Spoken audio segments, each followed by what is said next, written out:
welcome back, everybody. This is going to be our third episode on our podcast for the Kingdom Builders.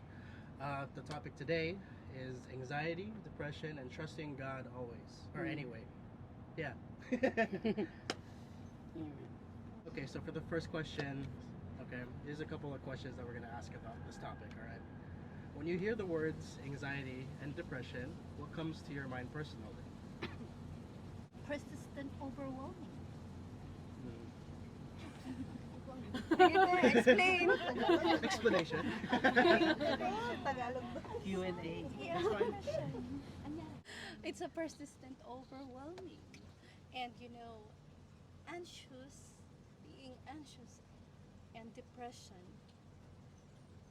it may visit in our lives, and it doesn't define it doesn't define our fate, because we can face struggle day by day, whatever struggles it is, but we continue constantly trusting the Lord at the same time. Amen. Amen. So, ano yung mga naiisip nyo kapag ka sinabing depressed? Kapag sinabing Anxiety, depression. may anxiety. So, what comes to yun nga, may pinagdadaan. May pinagdadaan. But, pag may anxiety ka, may pinagdadaan, hindi madali. Siguro kung i-relate mo sa mga nangyayari ngayon, kung hindi ka believer, magkakaroon ka ng anxiety or depression sa mga nangyayari. But since we're the believers, nagkakaroon tayo ng positive na feeling na okay lang, may Lord naman ako, hindi ako pababayaan ni Lord, di ba? I agree. For me, siguro, as a person na nag-struggle sa anxiety and depression, been there, done that, but usually, some people tend to think na kapag sinabing, may anxiety and depression si Dimple, puro drama lang yan, kaartehan lang yan. Minsan, ganun yung thinking ng ibang tao, but to be honest, it's real feelings, it's real emotions, dadaan talaga tayo sa ganun, but the most important thing at the end of the day, hindi natin siya tatambayan. Dadaan lang siya literal sa atin. Dapat, let's just surpass those depression and anxiety episodes in our lives. Kasi at the end of the day, siguro kung tatanungin ako, when you hear the word anxiety and depression, what comes to your mind? After whatever is happening right now, it's like mind over matter. Like, hindi naman talaga siya problema, pero ginagawa natin siyang problema sa utak natin. Kaya yung dapat na simple stress lang, nag-overthink tayo until maging anxiety, until maging depression. And it's a good thing din kasi sometimes ito rin yung reason paano natin nakikilala yung sarili natin. Paano natin ina-analyze yung problems na instead na i-overthink natin siya. Wala namang magagawa eh. Instead of overthinking it, do something to solve it. So, yeah. Ayun nga, I think nabanggit ko rin to last Bible study na kasi merong misconception sa depression, sa anxiety minsan eh. Like, minsan sinasabi nga, yung tulad sinabi niya, minsan sinasabi drama lang na hindi naman talaga dapat, hindi naman ganun kalala, bakit na pinagdadaanan niya. But then, di ba sabi ko nung Bible study last time, anxiety is not a joke. Anxiety is loud. Totoo siyang nangyayari. And we are blessed that we have a relationship with the Lord na hindi ganun kalala yung napagdadaanan natin because we know that God is working in our lives. How about you guys? We're still live right now? Yeah. Okay, so I guess for me also, as a guy, okay, when I think of it as a guy, it's like I don't want to think about anxiety, depression, or I try to like distract myself, doing something else, or try to drown out that thought. Just trying to do something else, but that could mean positive or negative, you know. But as a believer now, I try to take it more positively. Have you ever felt like you had to hide your anxiety or depression because you're a believer? No. No. I'd No. say I became more vocal about it with Mm. more people. Yeah, I think believer, non-believer, it's normal to have anxiety and Yeah. depression. It's more comforting to know that there's others, especially in this group. You know, I can open up to some of you guys about what's going on or what happened in my life before. Like, it's still kind of. I think also it depends on the person if you are a believer or unbeliever. If how you will handle it. Because some people, for example, like unbelievers, if they will if someone they will ask them, how are you feeling, they will say okay lang ako, walang problema, or deep inside they are hurting. Yeah. But for us unbelievers, we can say may pinagdadaanan ako because the Lord binigay ni Lord yung challenges na to. It depends on the person, but yun nga, the most important thing is how you will cope up. If unbelievers will cope up, they will cope up with it in a worldly manner. But for us, we are a Christian, so we know how to handle it in a Christian way. And I think that is yun yung kaibahan natin sa kanila. But even Christians, sometimes they can't handle anxiety and depression. Like I've seen a lot of posts Yeah. nowadays. I know some people who are believers in the ministry, but posting something like you'll see them nasa nasa ministry ka, kilala mo si Lord, pero bakit ganyan yung hindi ba tayo? As believers, we have to show unbelievers that being Christian is like this, na we shouldn't be affected, we shouldn't take anything in a negative way. We should be thankful to the Lord because we're having this kind of feeling. God gave us this because Jesus Christ our Lord knows that we can pass through some problems. But then some of the believers, so it depends. Okay. Anxiety actually. A deeper conversation. Has anyone experienced having an anxiety? What does anxiety actually feel like from the inside? From this side.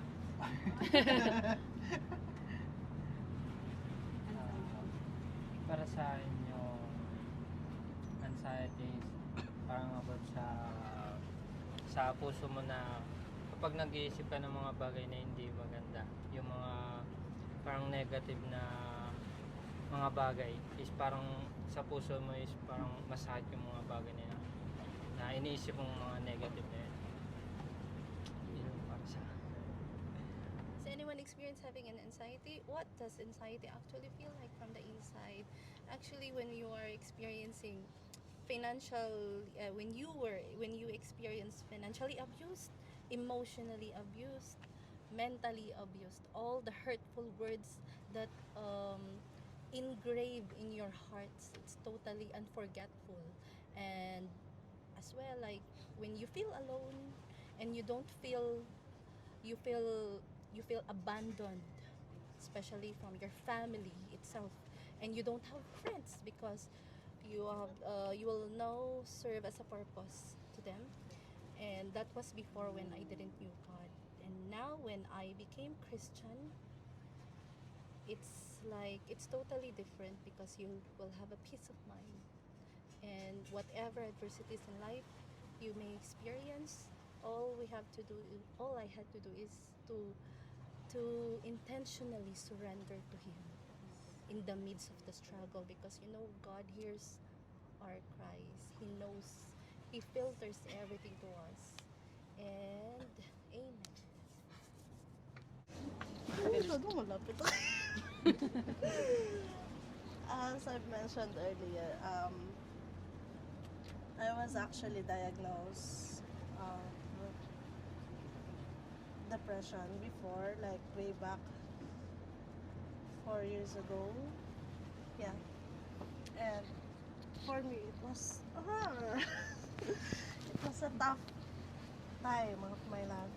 Tough, a very, or most tough time of my life because nakaka-relate ako kay Ate Mitch. The moment it attacks, hindi mo na kasi siya mapipigilan. Anywhere, kahit in the middle of the conversation na parang ang saya-saya mo, tapos out of nowhere, bigla kang tatamaan. Parang, it's so hard to handle. Especially before, during that time, medyo naglaylo ako sa church noon sa Pinas. And those time, yun yung time na parang feeling ko napakabad ko. Feeling ko yung mga ginawa ko parang, alam mo, parang most of being, parang lagi mo sinisisi yung sarili mo. Na parang, kasi self-pity ka, bakit mo ginawa yan? Eh, kasi yun nga sabi ni ate, Luchi kanina na kasama ka sa ministry, ikaw pa yung nilulook up na mga bata, pero bakit mo ginawa yun? Or bakit, yan, yung early pregnancy. Na parang, yun yung time na parang sobrang hiyang-hiya ako kay Lord. Na parang, Lord, hindi, ito ba yung anak mo? Hindi ko deserve yung life na binigay mo sa akin. To the point na, nung naipanganak ko na si Zoe, mas lumala siya.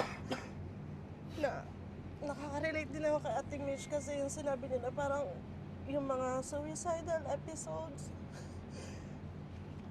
nandun na siya to the point na pati yung baby mo isasama mo kasi feeling mo yun na yung way para matapos na lahat ng sakit, trauma na feel mo. And kasi may anak ka na, parang feeling mo gusto mo na lang din siyang dalhin doon kasi ayaw mo siyang maiwan dito sa cruel world na to. And kung doon sa question, how does it feel or how does it feel to have a depression?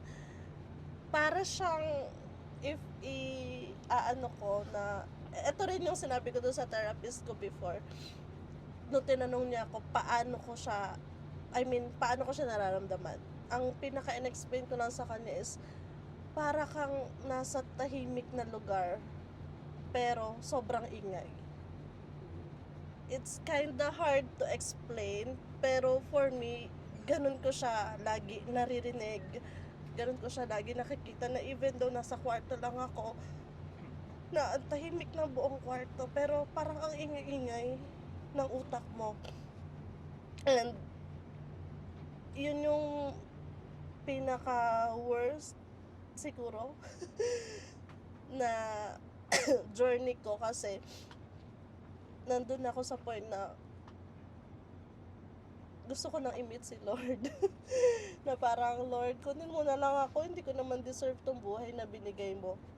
May mas deserve pa nito dahil sa mga ginawa ko and all, but here I am in front of you guys by the grace of God. Talagang tama nga yung sinasabi nila na God is a very forgiveful God, na parang kaya niya mag-forgive sa lahat ng tao, especially sa mga anak niya, sa mga chosen one niya.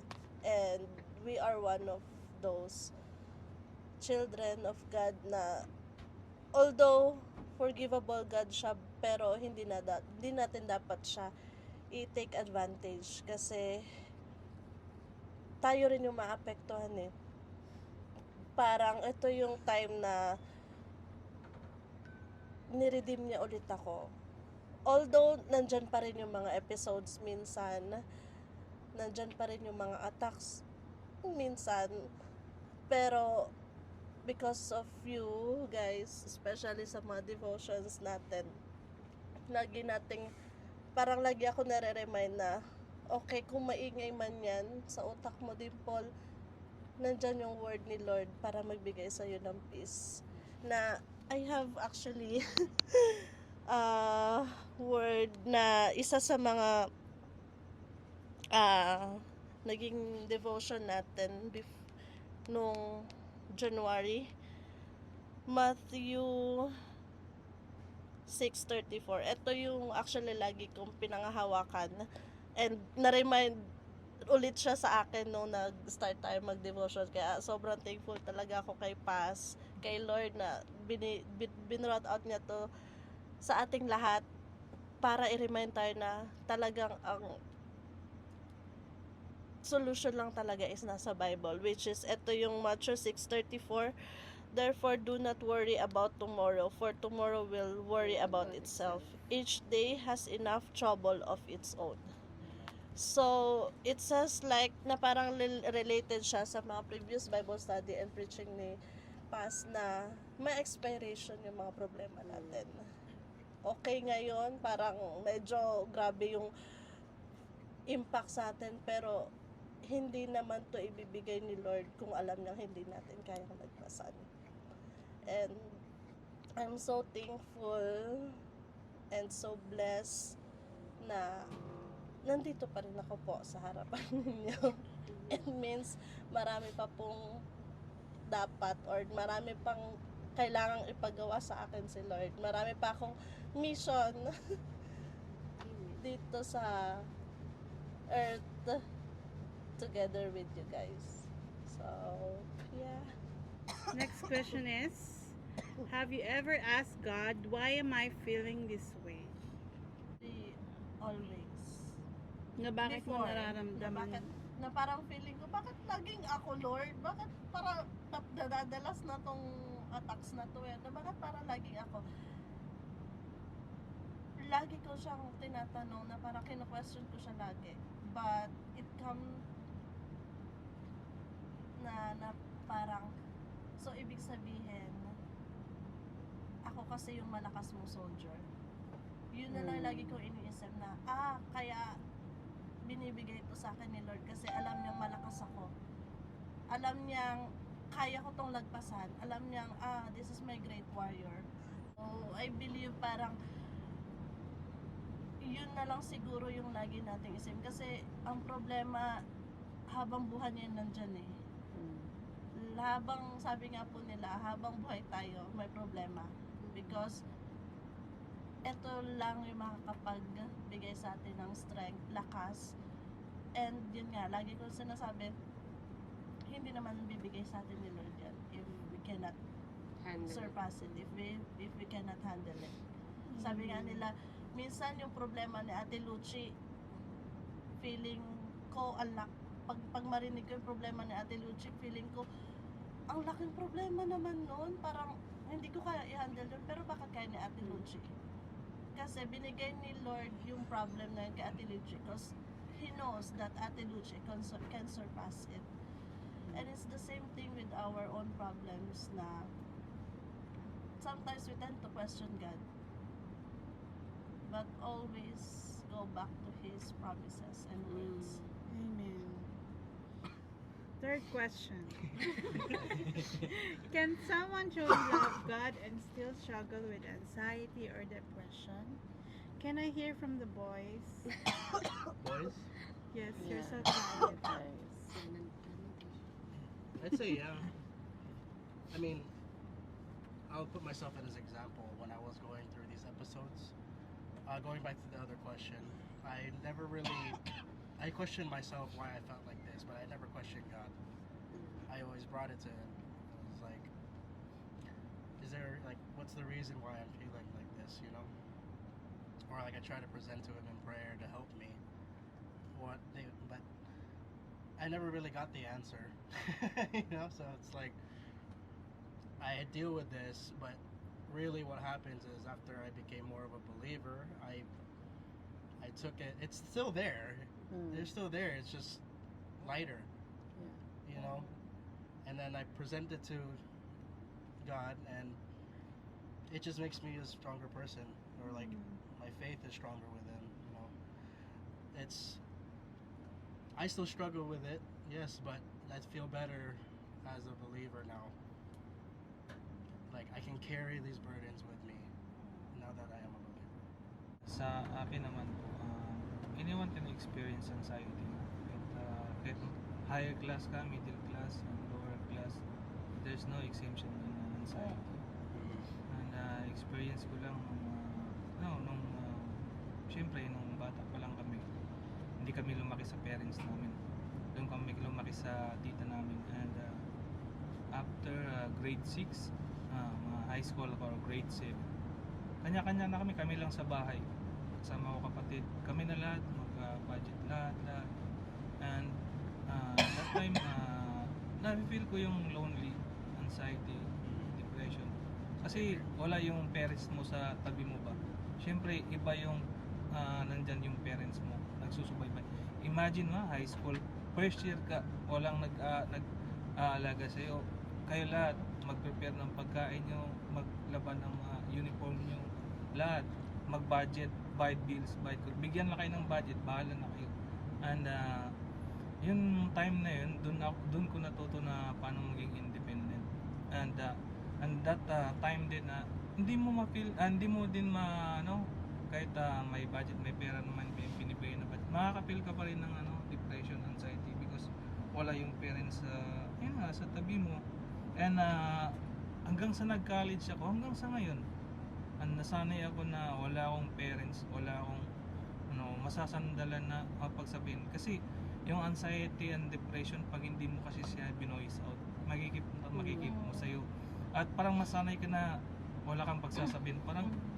Parang darating yung time na mapupuno ka, tapos ang dami mong inisip, yung mga tawag na ito, mga hallucination sa isipan mo. Na-experience ko din yan nung nag-college din ako.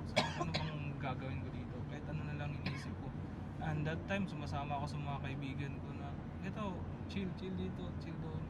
Parang, but after nun, parang wala lang. Parang may hinahanap ako na happiness na hindi ko alam. Because sometimes makaka-feel ka ng loneliness kahit sabihin mo na masaya ka, happy kayo together with your friends, tapos you feel inside unhappy. That time na hindi ka pa unbeliever, hindi mo pa ni-receive si Jesus Christ as Lord and Savior. And sa experience ko ngayon, I'm praying na yun, sa ngayon kasi analyze na siya, kasi sinurrender ko na kay Lord lahat. And kahit ngayon mga sitwasyon ngayon, naghanap ako ng trabaho nung time na hindi na ako nag-worry. Kahit uuwi ako, kung ano man mangyayari, di ba sa sitwasyon ngayon,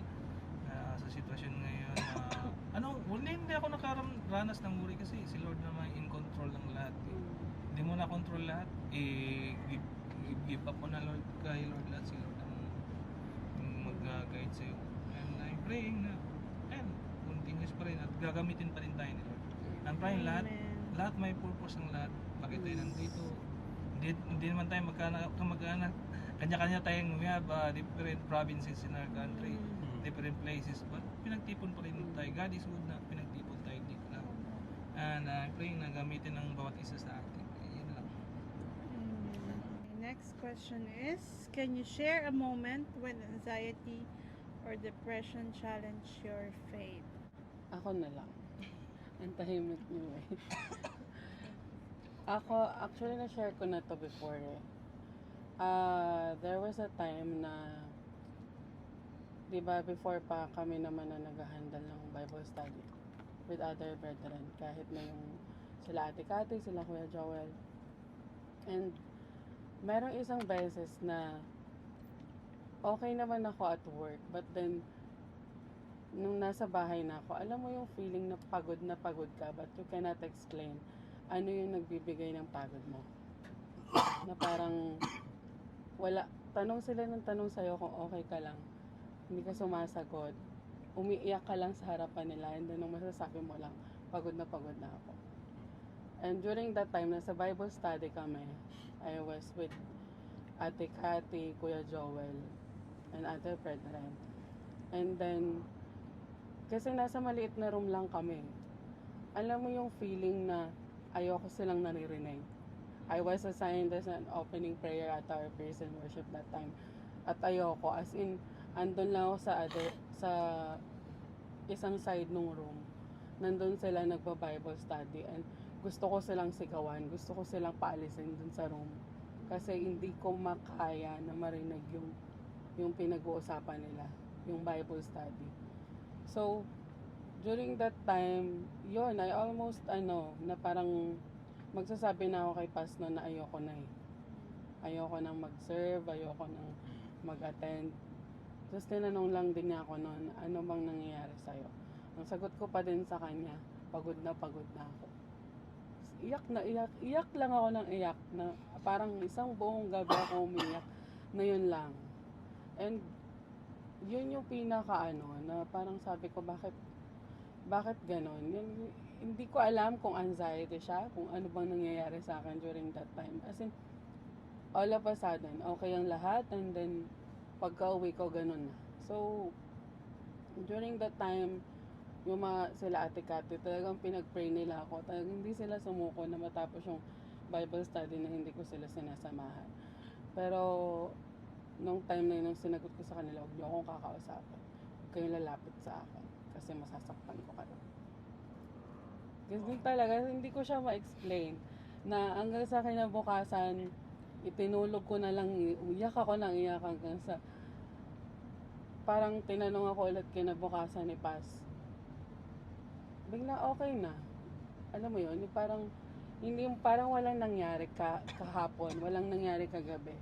But then yun nga, during that time talagang na-test yung faith ko, na-challenge ako na magpapatuloy pa ba ako. Parang, alam mo yung after na nagawa mo, sabihin sa kanila na huwag niyo akong kakausapin, ayoko kayong marinig. Alam mo yung parang nahihiya ka sa sarili mo. Meron ka pa bang iharap sa kanila meron ka pa bang mukhang iharap sa kanila after mo silang ganunin in the Bible study? Yung parang ganun. So, ayun. And I am thankful na hindi sila sumuko. Pinagpray nila ako nila Paz nun during that time. And I know that it is the Lord na kasi minsan kailangan nating maramdaman yung mga ganong bagay para ma-test natin kung talaga bang yung puso natin is in the service para sa Lord or hanggang saan yung pagsaserve mo sa Lord. Kapag may pinagdadaanan ka bang ganito, may isip mo ba si Lord or iiwanan mo na siya? So, yun sa akin. Yes, I had an experience in my former church when my spiritual mom, she always says that whatever happens, attend the church service, attend the Bible study. And there was a time like when the emotional, financially, mentally, and everything struck in my mind and heart, everything. Like, you know what I told her? You guys cannot help me out because all you have to do is telling me, lean on God, always join the Bible study because you will feel at peace, and then you will feel comforted. But you know what I did? I told her, could you please see if you're always telling me to come to the church and attend the Bible studies, but you are my spiritual mom.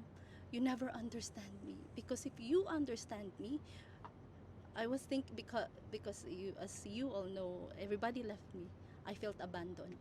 I and you, when I felt abandoned, I was on my own, and I am thinking like I burst out, and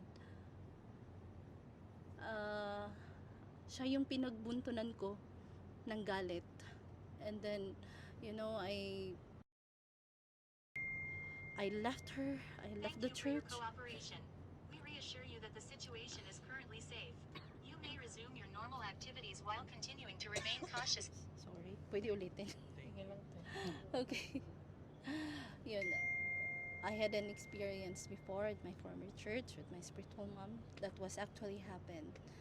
I left her and I had hates and like unforgettable pain that etched in my heart, and which I thought that I couldn't forgive them, because usually whenever I'm emotional, mentally exhausted, everything struck onto me, I used to eliminate myself in the group, and I used to withdraw. Instead, my spiritual mom always telling me, whatever happened, even if you feel down, just draw near to Jesus. But me, no, because you know what I see? Where is God? Because if He is really true, He should help me out. I shouldn't underwent this kind of struggles. Like you are thinking how you can live for the next day, how you can survive, and bills are piling up. You have no one to talk to. You have no one to open up everything, because you're thinking, if I open up to this person, maybe he will gossip me to anyone. That's my thinking before. And and these people also in the church, like, they are pressuring me because they want me to serve mightily in God. Then only I can able to surpass all my struggles. And I thought that I was belong to the church organization where I felt like home, where they felt me as their child, spiritual child. But it wasn't like that. I couldn't feel, because whenever, sometimes I felt also, like most of the time, whenever I have plenty, like anxiety strike, depression strike at work, or anytime, I've been calling her many times, and at the end of the day, he was just, oh, sorry, I was busy, which I felt that she's avoiding me, because sometimes I know that she is overwhelmed also. But being a spiritual mom, it shouldn't be like that. And you're a pastor, you should understand that they are a spiritual daughter. And to make it shortcut, I left that church because I felt like I don't belong in that organization and I don't feel love, which is, I am totally wrong as well. And even I asked God why I am experiencing this. I've been a good, no, I couldn't say a good. I provided everything to my parents, to my siblings. I helped them out. I was a breadwinner. I provided everything. Like, I did not left anything from me. You know how it feels that? And then I questioned him. Why I've been so good to you? I've served you when I was in the Catholic. I've served you since when I was a child until now. But why I am feeling this kind of life storms, like unending storms? I was able to understand when I'm in CLSF, because my faith in God gets strengthened, and also by reading the Bible, doing the daily devotions, reading the throne room prayer. It helps me a lot to strengthen my faith, and whatever when you are in the midst of the struggle, you will still able to come back to Jesus. And I totally understand now why it was happening before. Because before, God, He knows the blueprint already in my life. But me, even if I know in my mind, like some in my subconsciousness is telling me, don't proceed with this guy. But still, okay, I proceed with this guy because, all of the standard is with him. And this guy, somebody loves me, but I don't love him because my standard is like only one or two standards in my in my list. It's not available in that guy. So now God teaches me a lesson. Okay, you want like this Michelle, right? Okay, you experience this, and then later on you would come to know why. Now I am grateful because I have a family here, CLSF, Sisters in Christ, and also we have a pastor who is guiding us in the right path. Even I also told Pastor Gilbert that I don't want to go. I don't want for. I don't want to. Can I just? I don't want to go for church service because I am overwhelmed with my problems. But he told me, no, you just have to, like, try and draw near to Jesus. And praise God, until now, I am still with God and with you in CLSF, and I can say now that no more pulling away. Instead, drawing near to Jesus. But sometimes, especially if I missed my devotion, I missed reading the Bible, the enemy is just roaming around and messing up our brain. And that's really true. That's why now I change my routine. Every morning, even if I'm sleeping like 3 o'clock, I prefer to finish everything so that in the morning, before heading to work, I am at peace. Because if I didn't do that, all the again anxiety strikes and I'm shouting towards my colleague. And amen. That's it. Ako siguro, one of the greatest challenges, is when the Lord takes someone or something you value the most. And dun talaga ma-challenge yung faith mo. Because I think there is a reason also why He is taking that person or that something in you, because maybe napapalitan na siya sa puso mo. And because hindi mo na siya pinapriority mo na yung someone or something over Him, which is yun yung ayaw ni Lord, diba? He wants us, siya pa rin, diba? Over our families, our relationship, God first. Above everything, God first. So, ayun, you know naman what happened to me now for the past 2 years. So, I experienced a lot of lahat ng yan, anxiety, fear, worries, and depression. And it really challenged my faith. And alam niyo naman ang nangyari, di ba? I can admit, nag-backslide talaga ako for 2 years. Wala akong, hindi ako nagdadasal, hindi ako nagbabasa ng Bible as in. At some point, I questioned Him. Bakit? Yun ang tanong din ni bakit ako? Bakit kailangan ako? Ano bang ginawa ko, Lord? Bakit mo ako pinaparusahan ng ganito? Ganon yung mga tanong ko before. But now, I understand that everything is working out for good. For those He love Him and called according to His purpose. Before, hindi ko maintindihan bakit? But yun pala, and one of the reason then is yun nga, napapalitan na siya sa puso ko. Kumbaga, tatanggalin niya lahat ng mga ina-idols mo. Even na, di ba sabi, ayaw na ni Lord ng idolatry. Hindi naman ibig sabihin ng idolatry is just wooden thing or anything na ina-idol mo. It comes in a lot of forms. Money, relationship, family mo, kung masyado mo siyang iniidolo. Basta may napapalitan si God sa puso mo, definitely He will take that away from you. And i-challenge ka niya talaga. And anxiety and depression, He will let you experience that. Totoo yun.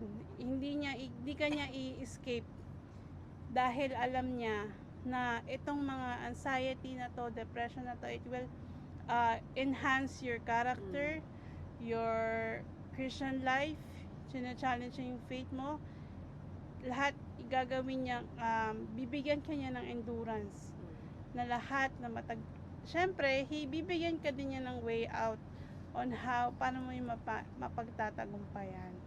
Diba? Tinakal natin yung before yung assurance of victory. Wala siyang mga temptations sa bibigay na hindi mo kaya. Lahat kakayanin mo. Next, what helped you the most during your hardest mental health seasons? Para sa akin, what helped you the most during your hardest mental health season? Para sa mga bodies linis, yung mga anxiety and depression na pinagdadaanan. So, wala naman tayo ibang solusyon kundi maniwala kay God and kay Jesus. Kapag meron tayong mga problema sa buhay, i-surrender na lang po natin sa Kanya lahat. Ako po, sabi nga doon sa John 14:1, do not let your heart be troubled. Believe in God and believe to Him. So, kapag naniniwala ka kay Jesus as your Savior, lahat ng mga problema mo sa buhay, mga depression or something na makakaano sa puso mo is isurrender mo na lang sa Kanya. Siya na bahala sa'yo masolve yung mga problema. Meron man tayong mga pansariling solve, pero ano lang po yun. Parang pang sarili mo lang siya na may susolve mo yung mga problema mo. Pero darating pa rin sa point na babalik yung mga ganong bagay.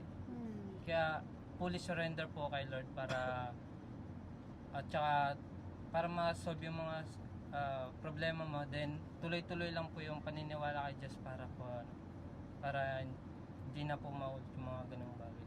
Yun lang. Amen. What helped me the most during the hardest mental health season? Madali lang to. Prayer. Actually, ito na ba? Joke lang. Hindi ako exempted kasi I have episodes din. There was one time na sa ano pa lang, sa work pa lang, sinabihan na ako na, hindi, okay pa ako. Sinabihan na ako na, Frances, what happened to you? You don't look okay. Sabi ko, what? I'm fine. Tapos pagdating ng bahay ko, parang na-switch off na lahat. Na parang, nag-breakdown na ako, nagbibis na ako. Tapos nandun na, pumunta na ako agad sa kama ko. Yun na, umiyak na ako. Hindi ko alam bakit. I don't know why. Then, agad message ako actually, I tried talking to my mom. Sana hindi niya to panoorin. I tried talking to her, pero in-ignore niya lang ako. Parang yung gusto niya sabihin na, hindi ka pwede mag-breakdown. Parang gano'n, parang bawal. Hindi pwede. Ganun. Then, parang 2 to 3 months kami hindi magkausap na. Yun. Tapos parang, so, ang sinasabi ko lang kasi pag may mga episodes akong ganito, yan, kina ate, sa mga pinsan ko, then, yun nga, ang naka-help talaga is prayer. Then, yun nga, pinagpa-pray ko din kasi, like, one of my prayer points na everyday na to help those, like, who are lost, who are weary, yung mga depressed, may mga struggling sa buhay, including me, of course, hindi naman ako exempted nga. So, yun, prayer talaga yung nakaka-help. And yun, yung family mo that surrounds you, and the people that surrounds you. Kasi, they give you, yun din, another prayer point for me every day is the people that He gives me in life to bring joy, peace, love, and encouragement. Kasi, to be honest, I will be lost without God. Yun nga. And yun nga, feeling ko na, yung parang hindi rin ako pwede mag-breakdown kasi knowing my background, anak nila ako, gano'n. Ano. But, yun nga, sabi natin, believer, non-believer. It happens to everyone. So, and yun, we depend on Him. Yun nga, sabi ko nga, yun nga, yung isa sa prayer points ko na, it's only Him who can take this all away from us. Kaya, and I pray na i-encourage na tayo na to keep trusting Him more and have faith in Him more. Kasi nga, He knows what He's doing in our lives. Kasi siya lang naman ang in control talaga. So, alam na niya kung ano mangyayari. And yun nga, sabi ni ate, there's always a way out. Hindi naman tayo masastuck lang dun sa season na yun. Actually, dahil surrounded ako sa doctors, tinanong ko din sa doctors ko, bakit nangyayari siya like every ano lang. Kasi yung parang, yung sa akin, I'm not fully diagnosed, but nung tinanong ko sa kanila na parang bakit ganito. Tapos sabi nung psychiatrist na friend niya, sabi niya parang seasonal anxiety attack and panic attacks. Kasi one time, nag-panic attack din talaga ako kay Ate Kim. Then yun nga, yung second, yung dun sa bahay ko. Parang parehong January yon. Hindi ako yung cause ng panic attack. Parang parehong January yon. Parang it happens during winter time. I don't know, maybe because I'm lonely during the winter time or it's cold during winter time. Then sabi nga nung, yun nga, yung psychiatrist, sabi niya, maybe she has like seasonal depression and anxiety, so parang it's on and off. So yun, it happens to everyone, and yun nga, nung sinabi ko nga dun sa mga pinsan ko din na parang, if I talk to someone who's older than me, they wouldn't understand. Kasi parang hindi nila pinagdaanan yun. Kasi parang Filipino culture, they raised us like you have to do this, you have to do this, you have to graduate and ganun. Na parang sa mata nila parang hindi ka susuko. Nakayanan mo lahat, hindi ka pwedeng sumuko. Parang ganun. So, yun. Kaya sinasabi ko lang siya sa mga, sa mga nakakaintindi din. And at the same time, yun na pagdadaanan din nila. So, ayun, we continue to pray kasi yun nga, nasa blueprint na nga ni Lord. And He lets us experience this kasi ngayon, He refines us in every trial then. Every challenge nga na binibigay niya, He's refining us. Na yun nga, sabi nga natin, hindi naman siya magbibigay ng something na hindi natin makakayanan. So, lahat ng to, malalampasan din natin. Yun. And to be honest, of course, number one talaga ang prayer. But for me, siguro ang talagang nakatulong sa akin nung para, lalo na yung time na yon, yung journey ko na yun, is to know and to learn kung kailan mo pwedeng bitawan yung mga taong hindi nakakatulong sa'yo. Know kung sino yung dapat na nasa circle mo. Kasi sometimes, okay, nandito na tayo sa episode na to, ito na yung anxiety, depression.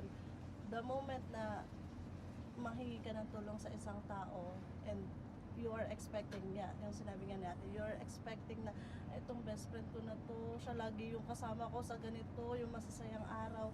Bakit ngayon na parang may pinagdadaanan ako, bakit parang busy siya lagi? Bakit parang, wait, ba't tawagan kita mamaya?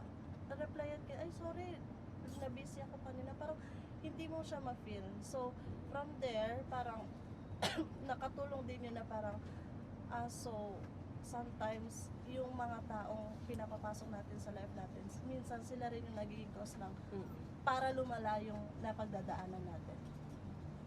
Na, it's very important din na maging aware tayo kung sino yung pinapapasok natin sa buhay natin. Although nasa season tayo before na parang the more friendship, the merrier.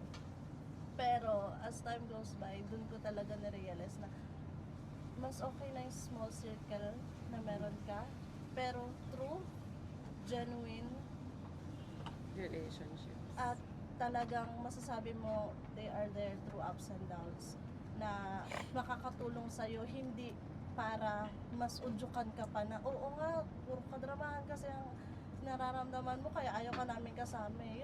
Yung gano'n, na parang, kayo ba talaga yung tinuturo ko kayo? Kaibigan ko ba talaga kayo? So, parang, doon ko talaga na, okay, kailangan ko na mag-cut off. Siguro ito na rin yung binibigay na way ni Lord na, Dimple, kailangan mo na silang i-cut off. Kailangan ko pang ibigay sa iyo tong problema na to para ma-realize mo yung mga ganong na itong certain group of friendship mo kailangan mong i-cut off, which you can realize that before pa, pero because nga sa mga, alam mo yun, as ako kasi yung kaibigan na kapag talagang naging close ko, parang meron din kasi akong separation anxiety. Sepangs.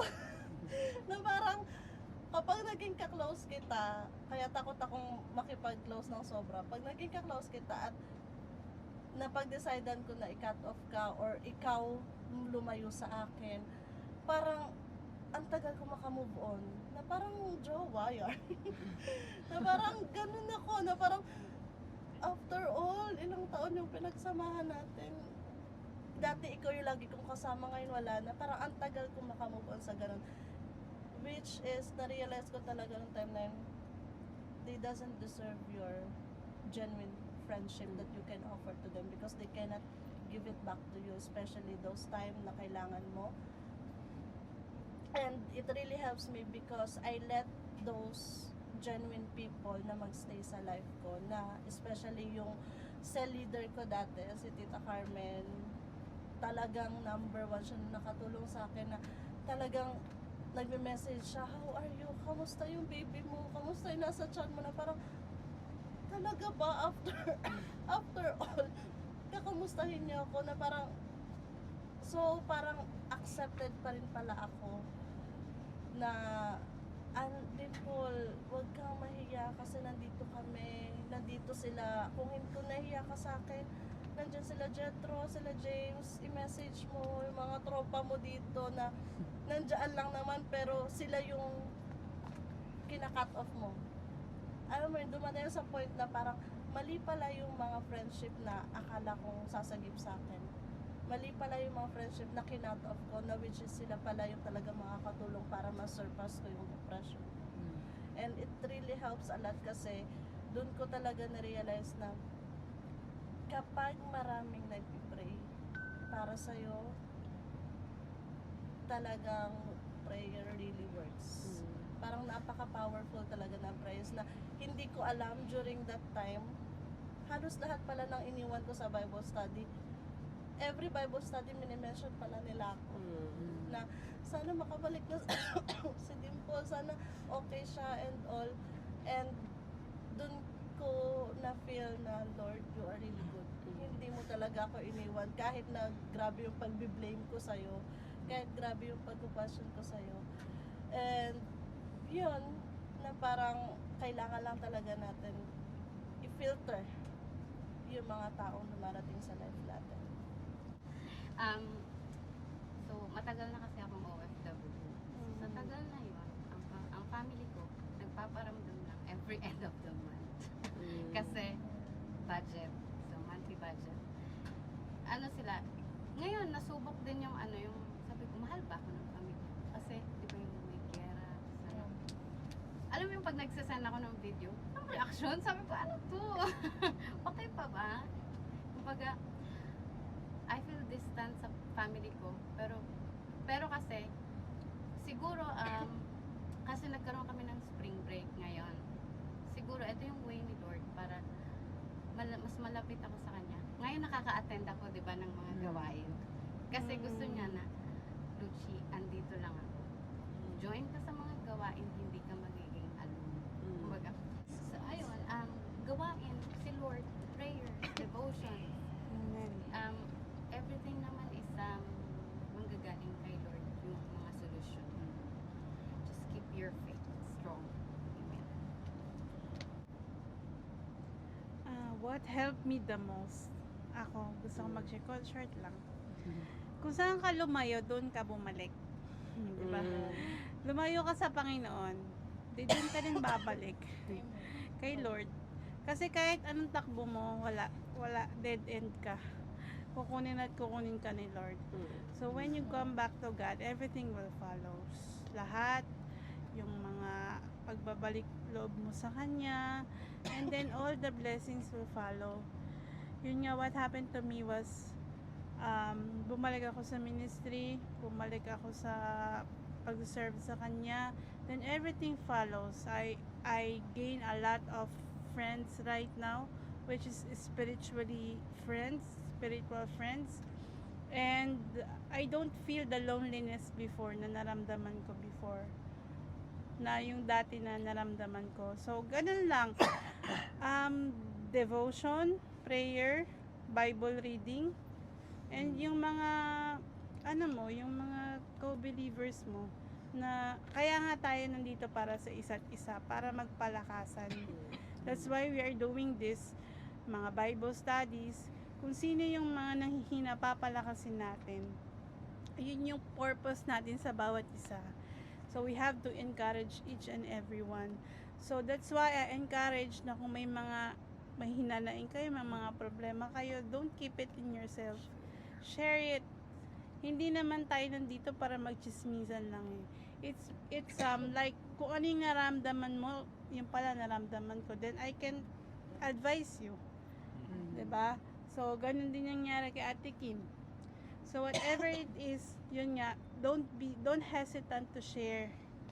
And lahat naman ng pinag-uusapan natin dito is tayo lang nakakaalam. 'Di ba? Amen. Pero naka-video tayo. Sasabihin, mapapanood nilang lahat. Love you, Ma. Okay, let's proceed na po sa encouragement for listeners. What would you say to someone who feels like God is distant in their pain? I have an example.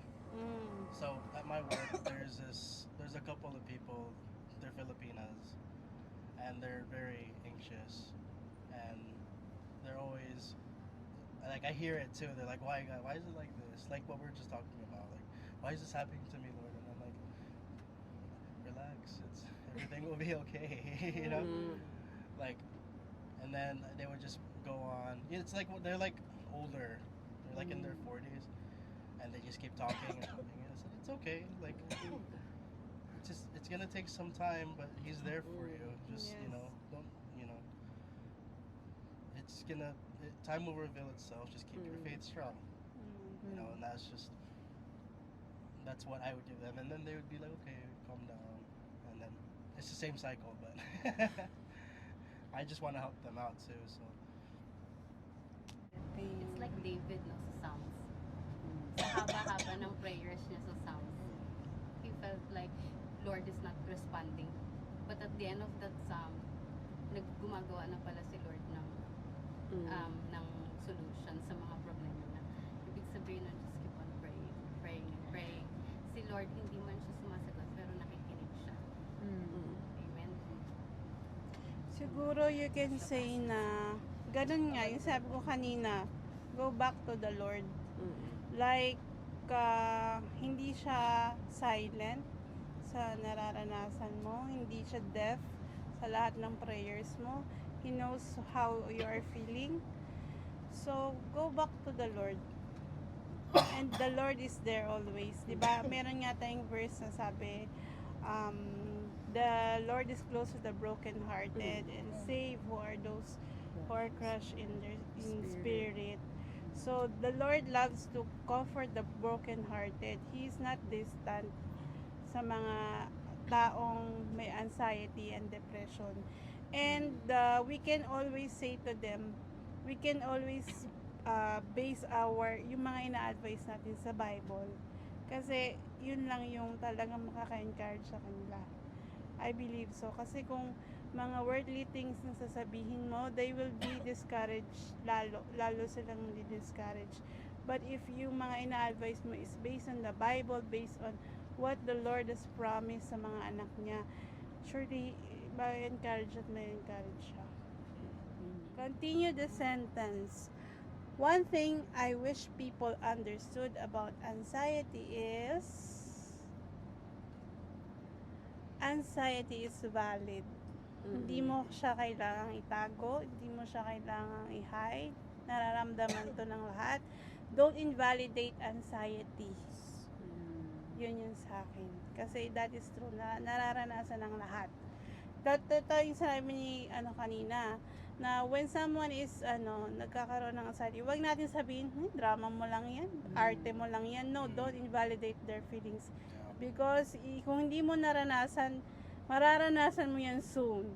Kaya that's why you have to be maging empathetic ka doon sa tao na yun. So, anxiety is valid. It's real. Siguro idagdag ko lang dun sa one thing I wish that most people should understand about anxiety, especially dun sa mga nakaka-experience pa lang na bago, kasi yun yung parang pinaka-tough moment yung parang first time mo ma-experience, kasi dun mo mafe-feel lahat na parang wala na, end na to. Siguro if any one of us na maka-encounter na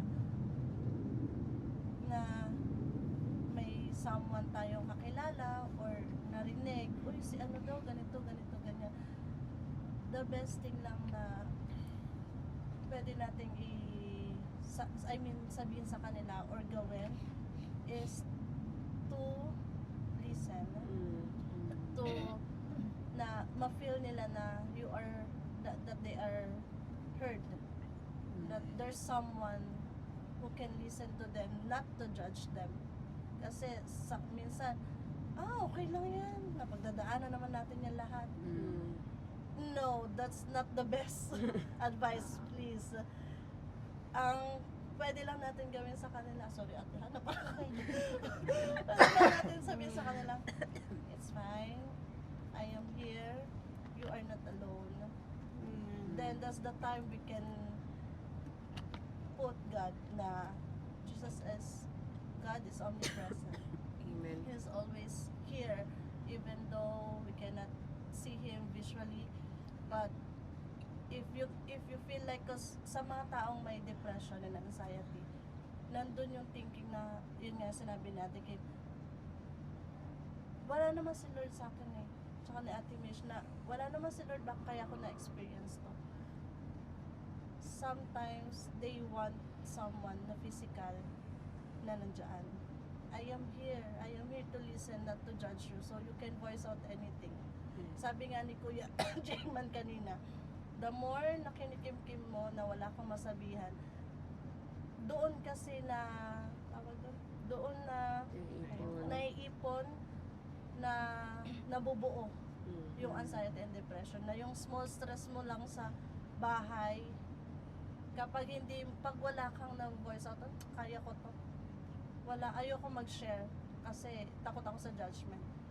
Although hindi natin makokontrol kung ano yung sasabihin nung sharean natin, pero once na tayo yung makarinig nung challenges nung kapatiran natin, that's the, for me on my own experience, because I've heard a lot of advices, I've heard a lot of lahat ng sinasabi nila na kapag kunwari si Ate Mitch, sabihan ko, Ate Mitch, ganito yung problema ko. She have her own way of comforting me. Ate Kim has her own way of comforting me. But for me, kapag may someone na dumating sa atin and he wants someone to talk to about her struggles in life or his struggle in life, just be there. Listen, let her feel or let him feel na I am here, you are not alone. And then kapag afterwards, kapag okay na, then that's the time we can say whatever we want to say. But in not sorry, in not, you know, na parang ma-offend siya na hindi ka naman pala talaga nakinig. At the end of the day, parang bubungangaan mo pa rin ako. Kasi minsan nandun ka na sa point na oo nga, nakinig si Ate Lucy sa akin. Pero at the end of our conversation, ikaw kasi, panay ka kasi no, it will get worse lang para sa kanya. Sasabihin niya sa'yo na, okay, thank you sa time mo, thank you sa pakikinig. Pero kapag siya na lang mag-isa, lahat ng sinabi mo, magre-rewind at magre-rewind yung sa utak niya. Sobrang, parang mag-e-echo. Lahat ng sinabi mong positive, mawawala. Kung ano lang yung negative na nasabi mo, or hindi mo man siya meant na sabihin as in a negative way, pero yun yung mag-e-echo at mag-e-echo sa kanya. So let's just be mindful sa lahat na i-advise natin or sasabihin natin dun sa taong nakakaranas na. So, yeah. Amen. Continue the sentence. One truth about God that carried me through depression was... Not alone. Yes. Not alone. He's always there. He's always there. And yun nga sabi ko kanina, He will give you a way out. Yes. He always Assurance of victory. Lagi natin isipin yun. Last. Trusting God anyway means knowing that He's in control. yes, correct. He is control of everything. And He knows what he's doing. yes, correct. Trusting God. Trust the process.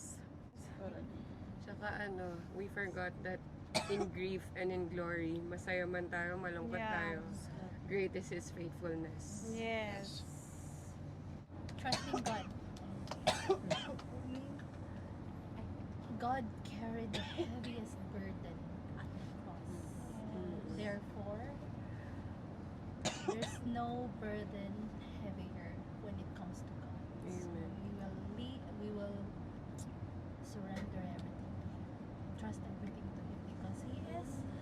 We always keep in our mind and heart He is a miracle worker. He's a way maker. He's a promise giver, and He works. He works behind the scene, the divine,